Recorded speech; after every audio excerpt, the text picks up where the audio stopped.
We're joined now by Kandice Ardiel, who is the Deputy Spokesperson for UNIFIL, who joins us now from Naqoura in Lebanon. Thank you so much for joining us once again on Arabiya English.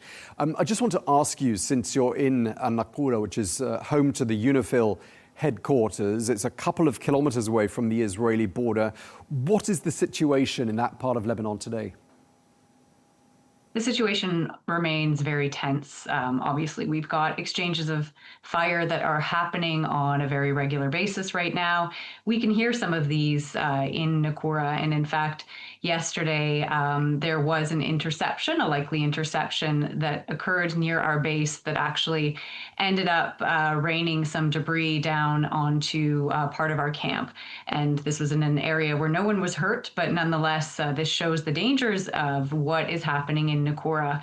And of course, we had an incident on Friday in which peacekeepers were injured, including one seriously. So the situation in the south is quite tense and volatile at the moment with these exchanges of fire, and we continue to work with the parties to urge the parties to move toward restraint and de-escalation to take this to a more peaceful solution. But at the moment, we see a lot of tension and volatility in this area, unfortunately. Yeah, Kandice, I wanted to ask you a bit more about what happened on Friday in that attack there in the south of Lebanon. 3 UN peacekeepers from Ghana injured. As you said, one of them seriously. Just tell us a bit more about what exactly happened on Friday. So our base with Ghanaian peacekeepers was hit by a projectile. We're investigating where that projectile came from, but it caused an explosion that destroyed the mess and some other buildings. And unfortunately, peacekeepers were injured in this incident, including one who was quite seriously injured. But he is now in hospital. He is stable. I understand that he is improving and recovering, and we wish him a full and speedy recovery. But this really shows the dangers of the situation for peacekeepers who are here to monitor and report on what's happening along the Blue Line and in South Lebanon. And also for the civilians, who some of whom do remain in South Lebanon. The situation is extremely volatile. As I've said, there are exchanges of fire happening all the time. Peacekeepers and others can be hit in the crossfire, and this is obviously a very terrible situation. And again, we continue to urge everyone to abide by Resolution 1701, which we see as the framework for a solution in this scenario.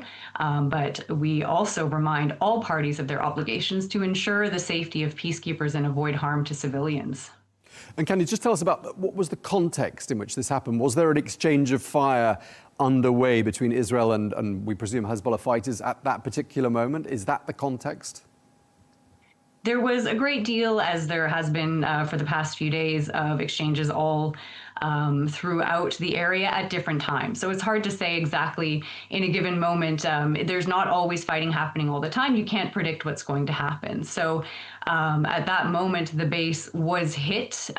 Clearly, the peacekeepers were not expecting that their base would be targeted or hit, whether it was deliberately or not. Again, this is all part of an investigation that is underway. But it shows that the situation in South Lebanon overall is unpredictable and volatile. And this just goes to show the danger that not just peacekeepers, but civilians face in this area. Right, because if that was deliberate, and you use that word, and I was going to ask you about intention, a deliberate attack on UN peacekeepers is a violation of international humanitarian law. It's also a violation, you've mentioned it as well, the UN Security Council Resolution 1701. Do you believe that the people responsible for injuring those 3 peacekeepers will eventually be found and held accountable? On our side, we're doing an investigation, and at this point, we can't conclude whether it was deliberate or not. This is obviously, as I've said multiple times, it's a volatile situation. It's unpredictable. Things are happening that perhaps are not within the control or intention of people. But nonetheless, this is part of the investigation that we're undertaking. And whether any incident like this is deliberate or not, the fact remains that people have been hurt. Peacekeepers who are trying to do their job, supporting the implementation of Resolution 1701, have been hurt. And we see this also with civilians who have been hurt and killed in different incidents throughout our area of operations. The outcome is the same. And this is why we continue to urge the parties to come together and look for a solution that does not involve a military solution, that involves negotiation, a diplomatic approach, because this is the only way that we can have a long-term solution and avoid the pain and suffering for civilians who live in this area and avoid harm to peacekeepers who are simply trying to support security and stability in this area. Right, and as we all know, UNIFIL has served a really important role for, well, since the 1970s, so for 5 or 6 decades, as a kind of buffer between Israel and Lebanon. And I'm just wondering whether you've seen an uptick in these kinds of attacks, and if so, when that began. I mean, in the last conflict in 2024, we saw a number of cases where our bases, our personnel, our assets were targeted or were hit in crossfire.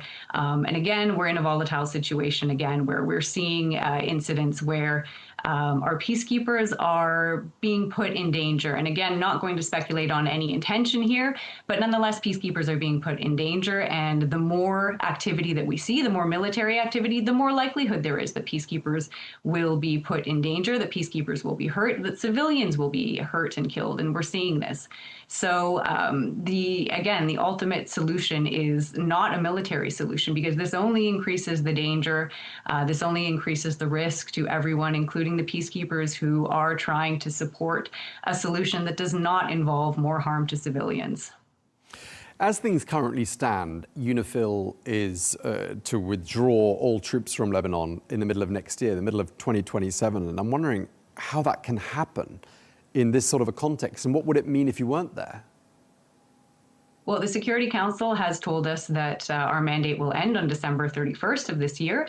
And at that point, we will have some time to fully withdraw, because obviously you can't remove thousands of troops in an instant. So this will take time. We will have to pack up our bases, remove equipment, hand over properties and things like this. So this is a long-term, medium-term process that will happen. But nonetheless, this is what the Security Council has said. And we are working with the Lebanese armed forces to ensure that that scenario, that we will hand over some of the things that we are doing to them, and the security tasks that we perform, they will be handling those. We want to ensure that that's done as smoothly as possible. Obviously, this scenario complicates that, but it doesn't lessen our commitment to doing that. Again, we're working with the parties to urge de-escalation and a longer-term solution so that we can continue to set up the Lebanese armed forces for success in the best way possible, despite this situation, and we'll continue to do that. Okay, I mean, about 10 or 11 days ago, so just before this conflict started, a UN Special Coordinator for Lebanon described the situation in Lebanon and Lebanon generally being, quote, in relatively good shape. And there was this World Bank loan that was about to take effect, and that was going to help with reconstruction. And now, look at where we are. What is the mood in Lebanon now? Is it one of disbelief that here we are again? I think in the South, people are very afraid, very upset, very disappointed. I mean, they have just gone through a war that was extremely destructive and intense in 2024.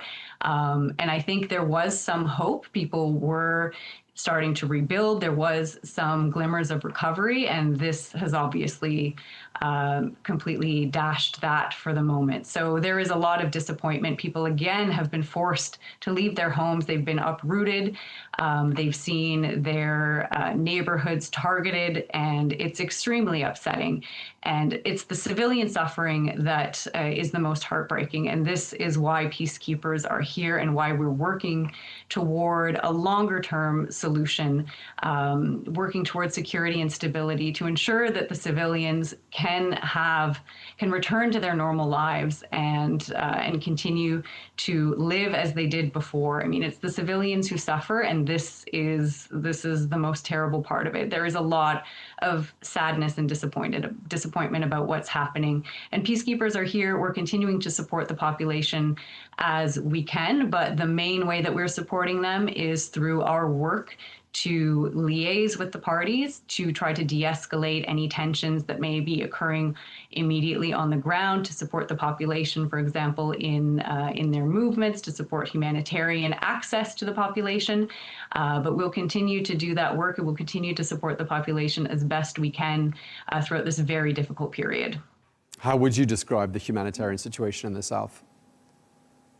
Well, we're peacekeepers, so that's not our role, but we are facilitating other actors who are bringing humanitarian aid to South Lebanon. But clearly, given the scale of the destruction and the scale of what is happening, that need is great. So we are supporting these organizations and bringing the relief that the people need here. And Kandice, just to wrap up this conversation, we've heard the UN Secretary General, Antonio Guterres, calling on all parties to de-escalate. I've heard you say something similar as well. Where do you see things heading from here?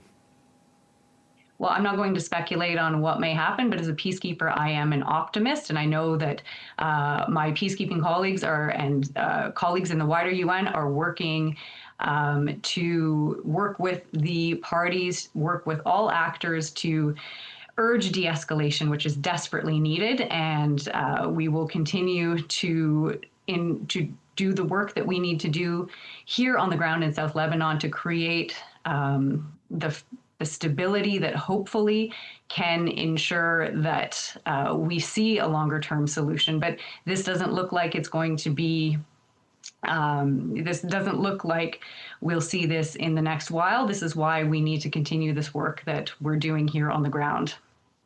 Okay, we really appreciate you taking the time to speak to us, and we wish you and your colleagues at UNIFIL all the very best. Kandice, Ardiel, thank you very much indeed.